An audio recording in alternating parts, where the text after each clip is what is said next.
بریلوی سے شادی کرتے ہیں کہ نہیں کر سکتے ہیں کہ نہیں کر سکتے؟ میں نے تو کی نہیں ہے، میں نے بتایا پھر گرین چینل میں میری شادی ہوئی تھی بھائی. تو بات دیوبندی بریلوی شیعہ اس کی اہل حدیث کی نہیں ہے. بات یہ ہے کہ کوئی بھی شخص، چاہے وہ دیوبندی ہو، بریلوی ہو، شیعہ ہو، اہل حدیث ہو، کسی کے عقیدہ شرکیہ ہوگا تو اس سے نکاح جائز نہیں ہے، اس کا ذبیحہ، اس کا ذبح کردہ حلال نہیں ہے، اس کے پیچھے نماز جائز نہیں ہے. 3 احکام یاد رکھ لیں.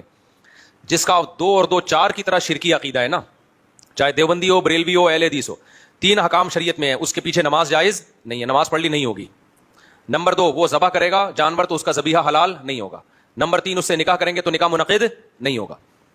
تو یہ کون ہے جس کا عقیدہ اسلام کے کسی بنیادی ضروری عقیدے کا انکار کرے؟ وہ جیسے قادیانی ہے، ختم نبوت کے منکر ہیں، یا کوئی شخص اسلام کے عقیدہ توحید کا انکار کرتا ہے صاف لفظوں میں، میں نبی کو حاضر ناظر مانتا ہوں، ہر جگہ موجود ہیں، میں نبی کو عالم الغیب مانتا ہوں، سب کچھ اللہ نے علم دیا ہے نبی کے پاس، ما کانا وما یکون، کوئی چیز نبی سے مخفی نہیں ہے. یہ شرکی عقیدہ ہے. نبی کو مختار کل سمجھتا ہو کہ اللہ نے آپ کو تمام اختیارات دے دیے، آپ جو چاہے کر سکتے ہیں، اللہ نے آپ کو اختیارات دے دیے، حالانکہ اللہ کہتا ہے میں نے اختیارات کسی کو نہیں دیے. تو یہ 2 اور 2 4 کی طرح واضح بات کرے، گھمائے پھرائے نہیں.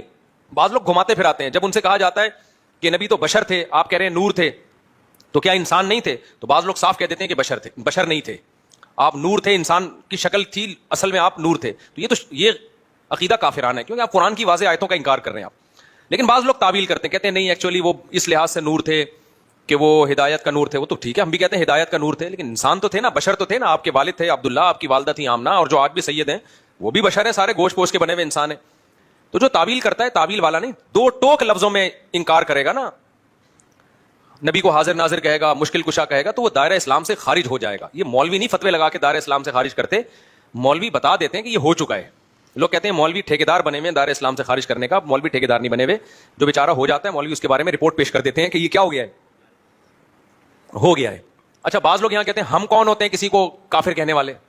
کچھ براڈ مائنڈیڈ قسم کے اسکالر ایسے بھی مارکیٹ میں آ گئے ہیں کہ ہم کون ہوتے ہیں بھائی یہ فیصلہ کرنے والے، یہ تو قیامت میں اللہ فیصلہ کرے گا. اللہ قیامت میں بھی کرے گا، اللہ نے دنیا میں بھی فیصلہ کر دیا ہے. اللہ نے دنیا میں بھی بتا دیا ہے، قرآن و سنت میں واضح تعلیمات ہے کہ کون مسلم ہے اور کون کافر ہے. لہذا یہ فیصلہ کہ ہم کون ہوتے ہیں، ہم واقعی نہیں ہوتے، لیکن اللہ تو ہوتا ہے نا یہ فیصلہ کرنے والا. تو جو اللہ نے فیصلہ کیا وہ ہم پبلک کو بتا دیتے ہیں کہ یہ دلیل ہے اور یہ اللہ کا فیصلہ ہے. ہاں دلیل غلط تو پھر آپ کہیں کہ یار دلیل صحیح نہیں دے رہے آپ، تو یہ بالکل غلط ہے. ہم واقعی کسی کو کافر کہنے والے نہیں ہوتے، لیکن اللہ تو ہوتا ہے نا. تو اللہ رسول نے جس کو کافر کہا ہو ہم اس کو کافر بتا دیتے ہیں، بناتے. ہمارے یہاں کوئی فیکٹری نہیں ہے کافر بنانے کی، کوشش ہماری یہی ہوتی ہے کہ مسلمان بنائیں. ہم جو ہو جاتا ہے اس کو بتاتے ہیں بھائی اس کا اسلام سے تعلق نہیں ہے. اچھا، بعض لوگ کیا کرتے ہیں کہ براڈ مائنڈیڈ اتنے بنتے ہیں کہ کسی کو کافر نہ کہو، کسی کو غیر مسلم نہ کہو. ٹھیک ہے، کافر کا لفظ ذرا سخت ہے تو آپ غیر مسلم کہتے ہیں.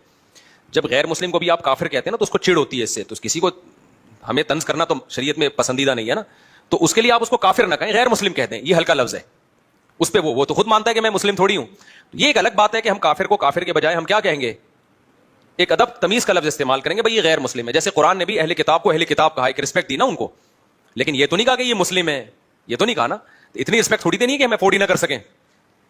بھائی آپ پیار سے کسی کو بیٹا کہہ دو، اس نے کہا نادرا میں بھی میرا نام ڈال دو، آپ نے کہا بھائی اتنی رسپیکٹ دوں گا جو میں افورڈ، ہاں اتنی نہیں ہوتی کہ آپ کو سگے بچوں میں اور محلے کے بچوں میں فرق ہی ختم ہو جائے. ایسا تو اپنے بچوں کے ساتھ تو ہی نہیں ہے. تو اللہ نے اسلام کا ایک دائرہ رکھا ہے، اگر آپ ہر شخص کو اس اسلام کے دائرے میں لے آؤ گے تو مسلم غیر مسلم کی جو باؤنڈری ہے وہ کیا ہو جائے گی، ختم. اور اللہ یہ باؤنڈری کو قائم رکھا ہے، قیامت تک رہے گی. یہ فرق ہے اللہ کے ہاں، اس میں اس کے شرعی احکام ہے. تو غیر مسلم کا ذبیحہ حلال نہیں ہے سوائے یہودی عیسائی کے، غیر مسلم سے نکاح جائز نہیں ہے سوائے یہودی عیسائی کے، اور غیر مسلم کے پیچھے نماز جائز نہیں ہے، وہ تو یہودی عیسائی ہو اس کے پیچھے بھی جائز نہیں ہے. سمجھتے ہو کہ نہیں سمجھتے؟ تو یہودی عیسائی ایسے غیر مسلم ہے کہ ان کو اللہ نے 2 پروٹوکول دے دیے کہ ان کی عورت سے نکاح کر سکتے ہیں، ان کے مرد سے نہیں ہو سکتا. نمبر 2، وہ جب جانور ذبح کریں گے تو وہ حلال ہے ہمارے لیے. یہ صرف عیسائی اور یہودی کو پروٹوکول دیا. مسلمانوں میں کوئی مشرک ہو جائے اس کو یہ پروٹوکول نہیں دیا، اس کی کوئی دلیل نہیں، کیونکہ وہ بڑا مجرم ہے نا، توحید میں پیدا ہو کے شرک کر رہا ہے. ارے عیسائی تو پیدا عیسائی گھرانے میں ہوا نا، اس کا جرم ہلکا ہے. مسلمان پیدا توحید میں ہوا، ہمیشہ ایاک نعبد و ایاک نستعین پڑھتا ہے اور جاتا پھر مزاروں پہ سجدے کرتا ہے، تو یہ بڑا مجرم ہے، اس کا ذبیحہ حلال نہیں ہے، ایسی عورت سے نکاح جائز نہیں ہے. سمجھتے ہو؟ کیونکہ یہ ارتداد کے حکم میں ہے، مرتد کے حکم میں ہے. اب کیا مسئلہ ہے کہ یہ جو اسلام کے دائرے میں لوگوں نے کہا ہے کہ بھائی ہم نے جوڑ پیدا کرنے کے لیے اب ہر ایک کو ہم مسلم ہی سمجھیں گے یا سب کے پیچھے نماز جائز ہے، یہ بھی غلط ہے. بعض لوگ یہ کہتے ہیں نماز ہم تو بھائی ہر ایک کے پیچھے پڑھ لیتے ہیں، ہمیں اس سے کوئی غرض نہیں، ہم براڈ مائنڈیڈ لوگ ہیں. تو براڈ مائنڈیڈ بننے کی بھی ہمیں اتنی اجازت ہے جتنی شریعت نے اجازت بولو دی. نہ اتنے کڑوے بنو کہ لوگ تھوکنا شروع کر دیں، نہ اتنے میٹھے بنو کہ لوگ نگلنا شروع کر دیں. ہمارے ابا کا ملفوظ ہے یہ.